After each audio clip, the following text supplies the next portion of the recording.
तो नमस्कार दोस्तों, ये पॉलिटी का पार्ट नंबर हम आगे का करने वाले हैं। तो दोस्तों अभी तक जो है मैंने पॉलिटी में आपको संविधान मतलब जो राष्ट्रपति की से संबंधित जो महत्वपूर्ण तथ्य थे यानी कि अनुच्छेद थे वो मैंने आपको बता दिए थे। और इसके अलावा दोस्तों मैंने आपको ट्रिक बताई थी कि राष्ट्रपति आप किस प्रकार से इसके बारे में याद कर सकते हो 52 से 61। तो पकानी कोको दो दसम यानी कि फ्रेंड पा से आपका पद जो कि 52 में है और का से फ्रेंड कार्यपालिका का औपचारिक प्रधान और नी से आपका निर्वाचन, ठीक है। और फिर उसके कोष से फ्रेंड आपका न्यूनतम कोटा राष्ट्रपति का और का से आपका कितना कार्यकाल होता है और दुयो यानी कि दोबारा निर्वाचित हो सकता है और यो से फ्रेंड इसकी योग्यताएं और अपन ने दा से इसकी दशाएं यानी फ्रेंड शर्तें, क्या क्या शर्तें होना चाहिए राष्ट्रपति बनने के लिए। और फिर अपन ने जो 60 है उसमें पढ़ा था, अपन ने क्या पढ़ा था, शपथ। तो और फिर उसके बाद 61 में अपन ने महाभियोग पढ़ा था। इतना कुछ अपन कर चुके हैं। आज जो है अपन राष्ट्रपति के बारे में जो पढ़ने वाले हैं दोस्तों वो पढ़ेंगे अपन राष्ट्रपति की शक्तियाँ। सबसे पहले मैं आपको बताना चाहता हूँ दोस्तों, अभी तक मैंने आपको बताया था कि राष्ट्रपति का पद कहाँ से लिया गया है, ब्रिटेन से लिया गया है। इतना कुछ मैंने आपको बता दिया। तो आज जो है अपन राष्ट्रपति की प्रमुख शक्तियाँ देखने वाले हैं, ठीक है। तो चलो स्टार्ट करते हैं राष्ट्रपति की शक्तियाँ। सबसे पहले राष्ट्रपति के पास कौन कौन सी शक्तियाँ होती है। सबसे पहले अपन राष्ट्रपति की जो मेन शक्ति है वो है सैन्य शक्ति। कौन सी, सैन्य शक्ति। तो सैन्य शक्ति के अंतर्गत क्या होता है दोस्तों, ये तो सैन्य शक्ति यानी कि फ्रेंड जो कि थल सेना यानी कि फ्रेंड नेवी, आर्मी और एयरफोर्स यानी तीनों का प्रमुख होता है राष्ट्रपति। क्या होता है, तीनों का प्रमुख होता है राष्ट्रपति, ठीक है। और ठीक है, तो ये आपको पता होना चाहिए कि राष्ट्रपति जो है तीनों सेना यानी आर्मी यानी कि और एयरफोर्स और नेवी इन तीनों का प्रमुख होता है।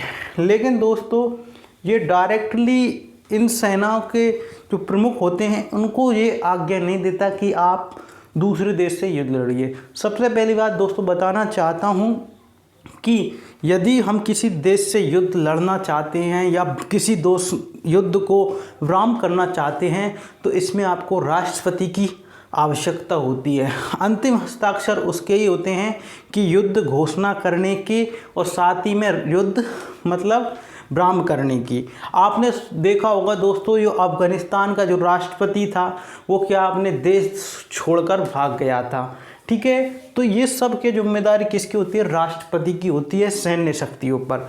उनका कानून कैसा होता है वे अपन नहीं जानते। कई देशों में ऐसा होता है दोस्तों, राष्ट्रपति ना होकर उस देश का मतलब उस देश का जो राष्ट्रपति ना होकर प्रमुख बल्कि उनका एक मेन सेनापति होता है जो तीनों का क्या होता है यानी कि आर्मी का भी होता है, आर्मी और फिर नेवी और साथ ही में आपका जो कि आपकी एयरफोर्स। तो एयरफोर्स तीनों का क्या होता है, प्रमुख होता है एक व्यक्ति। लेकिन भारत में ऐसा नहीं है दोस्तों। भारत में क्या होता है लेकिन वो क्या होता है इन्हीं तीनों में से रिटायर्ड होता है, ठीक है। जो भी प्रमुख होगा इनमें से यदि उसका कार्यकाल 60 वर्ष से ऊपर है तो उसके कार्यकाल को समाप्त करके मतलब इन तीनों में से किसी एक को क्या बना दिया जाएगा, इनका हेड बनाया जाता है जिसे अपन कहते हैं CDS। क्या कहते हैं दोस्तों, CDS कहते हैं। और वर्तमान में जो CDS हमारे हैं वो जनरल विपिन रावत है। कौन है दोस्तों, जनरल विपिन रावत है। और इससे ऊपर होता है दोस्तों रक्षा मंत्री। कौन होता है, रक्षा मंत्री। और रक्षा मंत्री से ऊपर होता है आपका राष्ट्रपति, ठीक है। तो आपका राष्ट्रपति होता है रक्षा मंत्री के ऊपर। इतना कर लिया। तो दोस्तों इनमें मतलब ये आप CDS किस प्रकार से होता है चुनाव इसका, तो इसमें इस प्रकार से होता है दोस्तों, यदि CDS का चुनाव होना होता है ना तो दोस्तों इसमें क्या होता है डायरेक्टली इसे इन दोनों CDS जो भी होगा किसी एक सेना मतलब एक सेना का प्रमुख होगा। जैसे कि मान लो आर्मी का बना दिया तो इसे नेवी और एयरफोर्स का कोई ज्ञान नहीं होगा। तो CDS एक प्रकार से इन तीनों से कांटेक्ट नहीं कर पाएगा, ठीक है। केवल क्या करेगा, आज्ञा देने का काम करेगा। जब भी राष्ट्रपति कहेगा युद्ध की घोषणा करेगा तो ये आपका काम करेगा, ठीक है। रक्षा मंत्री और युद्ध की घोषणा भी कब करेगा, राष्ट्रपति गृह मंत्रालय की सहमति पर, ठीक है। गृह मंत्रालय तैयार होगा तभी क्या होगा दोस्तों, ये आपका राष्ट्रपति ये घोषित कर पाएगा, ठीक है, या कहें फ्रेंड मंत्रिमंडल, ठीक है। तो इन यदि आपका मान के चलें CDS बनाना है अपन को, सबसे पहले अपन ने आर्मी का CDS बना दिया, तो इससे क्या होगा दोस्तों, नेवी एंड एयरफोर्स का कोई ज्ञान नहीं होगा। यदि नेवी एंड एयरफोर्स का ज्ञान नहीं होगा तो वो क्या है, देश पर कब्जा नहीं कर पाएगा, ठीक है, यानी उसी देश पर नहीं लगा पाएगा, ठीक है। और साथ ही में यदि फिर नेवी का बना देंगे तो हमेशा याद रखना कि कब्जा हमेशा आर्मी के लोग ही करते हैं, क्योंकि ज़मीन पर करते हैं। नेवी का क्या करेगा, जहाज चलाते रहेगा, अंदर नहीं आ पाएगा, ठीक है, क्योंकि उसे एयरफोर्स और साथ ही में आर्मी का उसे इतना ज्ञान नहीं है। और अगले बार क्या बनाया जाए एयरफोर्स का, तो उसे इन दोनों का ज्ञान नहीं होगा। इस प्रकार से हमारे जो कि फ्रेंड मतलब निर्माणित किया गया है। जैसे कि म्यांमार में जो कि आपकी एक उनकी जो प्रधानमंत्री थी, उसको क्या है, वो सेनापति है, वो क्या बन गया, शासक बन गया, उसको हटाकर, ठीक है। उसने बहुत, ठीक है, ये आपको पता ही है, ठीक है। म्यांमार हमारा पड़ोसी राज्य है और ये आपको पता ही होगा कि ये मैंने आपको इसके बारे में बताया, ठीक है। 1935 में ये भारत से अलग हो गया, ये अपन बात कर चुके हैं। और जो पिछली वाली वीडियो हैं वो आपको मैं हिस्ट्री में ये बताऊंगा, ठीक है, ये आपको पता है। तो आपको मैंने बता दिया कि जो तीनों सेनाओं का प्रमुख कौन होता है, तो राष्ट्रपति होता है। ये हो गई पहली इसकी शक्ति। अब आती है दोस्तों दूसरी शक्ति। अब दूसरी शक्ति क्या होती है दोस्तों, ये आपका ये क्या होता है, यानी कि इसकी एक शक्ति होगी राजनीतिक शक्ति। कौन सी, राजनीतिक शक्ति, या फिर कहें राजनीतिक शक्ति। तो राजनीतिक शक्ति यानी कि फ्रेंड राजनीतिक शक्ति के अंतर्गत क्या करेगा दोस्तों, इसी के द्वारा फ्रेंड IFS यानी कि इंडियन फॉरेन सर्विस यानी कि राजदूत की नियुक्ति कौन करता है, तो यही करता है राष्ट्रपति, ठीक है। इंडियन फॉरेन सर्विस यानी कि किसी देश में यदि कोई हमारा राजदूत भेजना है तो उसकी जो नियुक्ति कौन करेगा, तो उसकी जो नियुक्ति करता है वो राष्ट्रपति ही करता है। क्या करता है, राष्ट्रपति करते हैं, ठीक है। और साथ ही में दूसरे देश का राष्ट्र मतलब जो कोई राजदूत आएगा भारत में रहने, तो दोस्तों वो क्या करेगा, हमारे राष्ट्रपति जी से क्या लेगा, आज्ञा लेगा कि हम आपके देश में रहना चाहते हैं, हम इस देश से आए हैं, आपके मतलब हमारे प्रधानमंत्री मतलब राष्ट्रपति ने हमें यहाँ भेजा है। तो फिर वो पढ़ेगा हमारा राष्ट्रपति, तो वो कहेगा हाँ ठीक है, हम आपकी रक्षा का जिम्मेदारी लेते हैं। तो पूरी जिम्मेदारी राष्ट्रपति पर रहती है, ठीक है। तो ये हो गया IFS। और साथ ही में दोस्तों पासपोर्ट, ठीक है, पासपोर्ट की जिम्मेदारी भी किसकी होती है, राष्ट्रपति की होती है। यदि कोई व्यक्ति विदेश घूमना चाहता है तो उसमें जो राष्ट्रपति के सिग्नेचर की आवश्यकता होती है। ये मैंने आपको पिछली वाली वीडियो में भी बता चुका हूँ राष्ट्रपति के बारे में, ठीक है। तो मैंने इतना बताया था, इसकी पासपोर्ट बनवाना है तो राष्ट्रपति की सिग्नेचर, क्योंकि वह पूरे देश की जिम्मेदारी लेता है कि ये मेरा नागरिक है, मैं इसकी जिम्मेदारी लेता हूँ, ठीक है। तो ये आपको इसकी राजनीतिक शक्तियाँ हो जाती हैं। और साथ ही में बात करें इसकी राजनीतिक शक्ति, इसके अलावा इसमें अपन जैसे कि दोस्तों अब इसकी जो राजनीतिक शक्ति होने के पश्चात और क्या क्या शक्ति हो सकती हैं इसकी, तो एक इसकी एक शक्ति आपको ध्यान रखना है, वो है आपकी एजुकेशन से संबंधित भी इससे शक्ति होती है। एजुकेशन, तो एजुकेशन यानी कि शिक्षा से संबंधित भी इसे क्या है, इसे शक्ति है। तो एजुकेशन से संबंधित क्या शिक्षा, तो जितने भी सेंट्रल यूनिवर्सिटी होती हैं, जितनी भी सेंट्रल यूनिवर्सिटी होंगी, ये उनका क्या होगा दोस्तों, चांसलर होगा, यानी कि उनका प्रमुख होगा, ठीक है, कौन, राष्ट्रपति। जितनी भी सेंट्रल यानी कि केंद्रीय विश्वविद्यालय होंगे उनका क्या होगा, ये आपका चांसलर होगा राष्ट्रपति, ये आपको ध्यान रखना।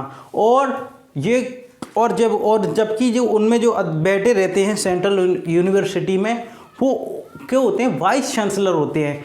मेन प्रमुख कौन होता है, तो वो होता है आपका राष्ट्रपति। तो एजुकेशन से संबंधित आपको समझ में आएगा होगा कि जो भी सेंट्रल यूनिवर्सिटी होंगी उनका चांसलर कौन होगा, राष्ट्रपति, और उनका जो कि फ्रेंड उप चांसलर होता है, ठीक है। लेकिन प्रमुख चांसलर कौन होगा, ठीक है, जो प्रमुख केंद्रीय सेंट्रल विश्वविद्यालय हैं।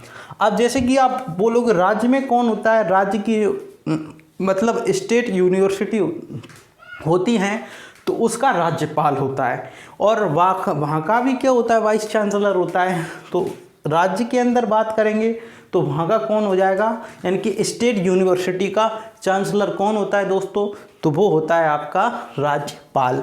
ये अपन राज्यपाल जब पढ़ेंगे तब उसके बारे में डिटेल में जानेंगे। तो यही याद रखना है, एजुकेशन से संबंधित यही, जितनी भी सेंट्रल यूनिवर्सिटी होती हैं उनका जो चांसलर या फ्रेंड, ठीक है, तो अध्यक्ष कौन होता है, वो आपका राष्ट्रपति होता है, ठीक है, ये आपका ध्यान रखना है। अब आती हैं चौथी शक्ति।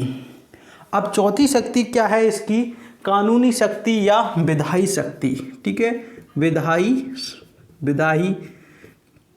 शक्ति या फिर फ्रेंड का है विधिक शक्ति, ठीक है। इसे विधिक शक्ति या विधायिक शक्ति ये कुछ भी कह सकते हैं अपन इसे, ठीक है। विधायी शक्ति या फ्रेंड इसे कह सकते हैं विधायी, या फ्रेंड इसे कैसे, कानूनी शक्ति। क्या है, कानूनी शक्ति। तो मतलब कानूनी शक्ति क्या होती है फ्रेंड, कोई भी अपन को कानून पास कराना होता है तो राष्ट्रपति की क्या करने लगते हैं, तो वीटो लगाता है राष्ट्रपति। तो इसमें 3 प्रकार के वीटो लगाता है राष्ट्रपति। एक होता है अत्यंतकारी वीटो, ठीक है, तो अत्यंतकारी वीटो लगाएगा। एक निलंबनकारी वीटो, और एक लगाएगा दोस्तों आपका पॉकेट, ठीक है, पॉकेट, ठीक है, वीटो।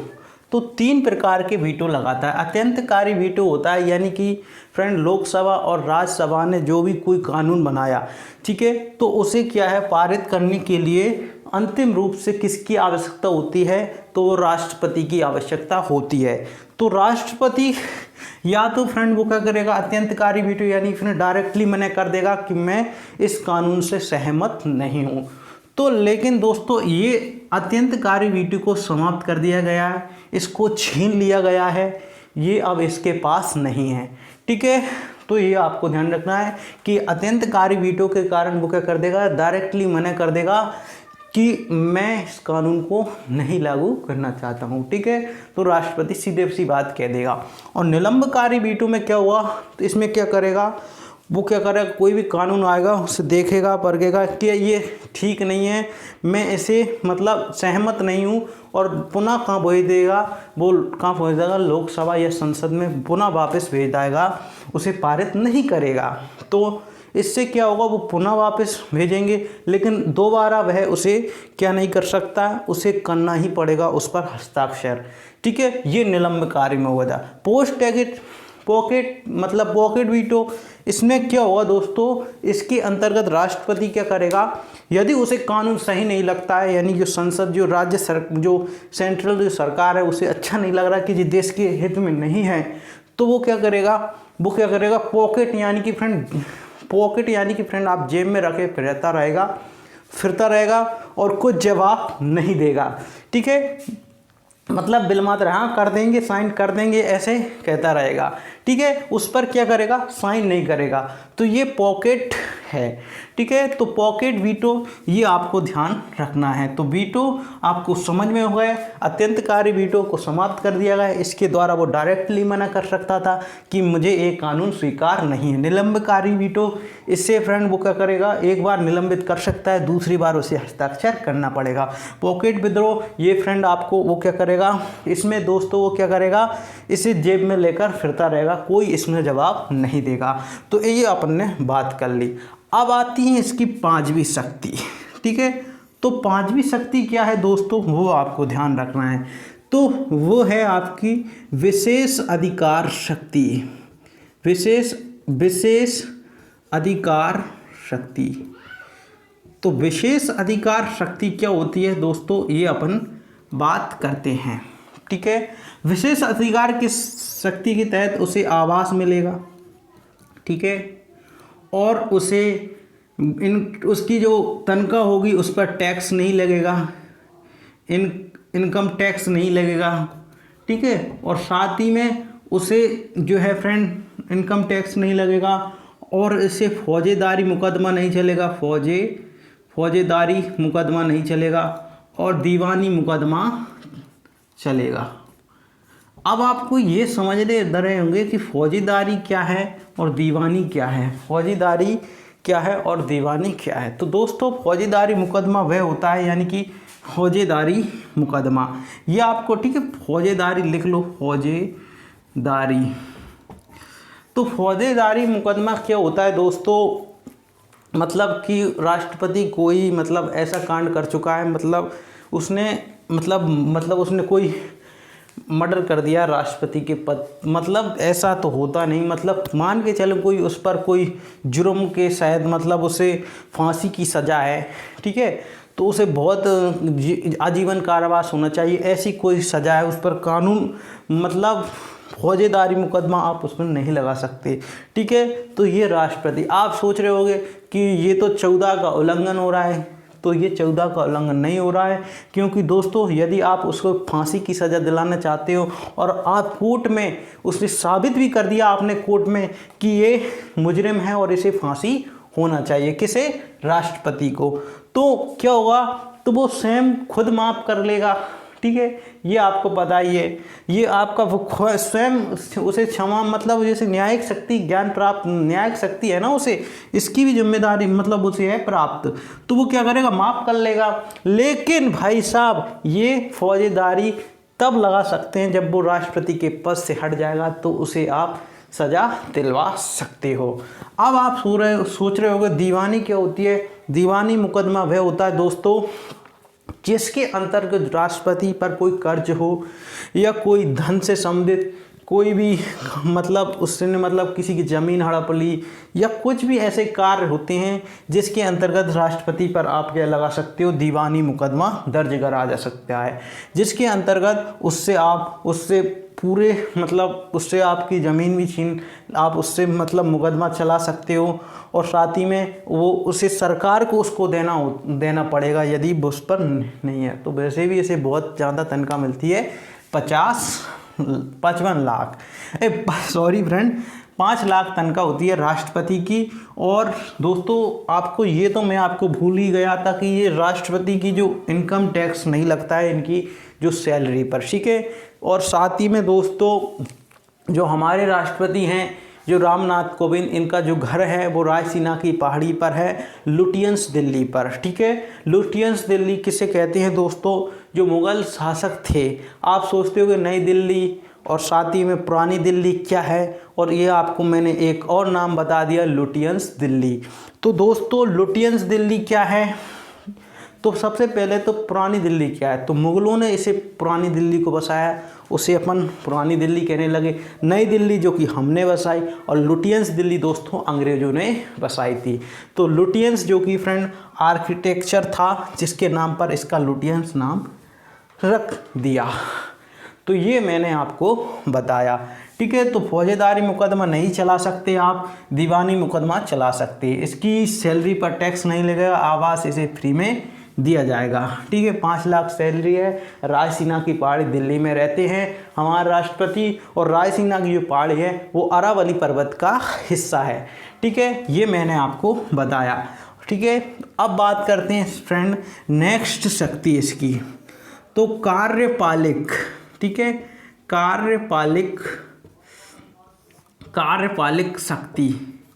तो कार्यपालिक शक्ति क्या है, इसके अंतर्गत कोई भी जैसे कोई बड़ा कोई मतलब अधिकारी, जैसे IAS अधिकारी, राज्यपाल है, इनकी सबकी क्या करता है, ट्रांसफ़र और साथ ही में नियुक्ति और साथ ही में राजदूत, इन सब के क्या करता है, वो क्या करता है, जितने भी कर्मचारी आएंगे, मतलब न्यायालयिक कार्य को छोड़कर, यानी कि जज को छोड़कर जितने भी कर्मचारी आएंगे, किससे लेकर, आपके मंत्रिमंडल से लेकर जितने भी कोई भी मतलब वो आपका आईएएस होगा, और साथ ही में चपरासी से लेकर जितना भी होगा, उनकी जो ट्रांसफ़र एवं नियुक्ति का कार्य कौन करता है, तो वो राष्ट्रपति करता है। ठीक है, लेकिन राष्ट्रपति इन सब में ज़्यादा नहीं देता है, लेकिन कुछ महत्वपूर्ण अधिकारी, कर्मचारी नहीं, अधिकारी पर ज़्यादा ये विशेषकर ध्यान देता है। जैसे राज्यपाल का ट्रांसफ़र करना है, और साथ ही में आपका आईएएस का, जो आईएएस ऑफिसर होते हैं उनका ट्रांसफ़र करना है।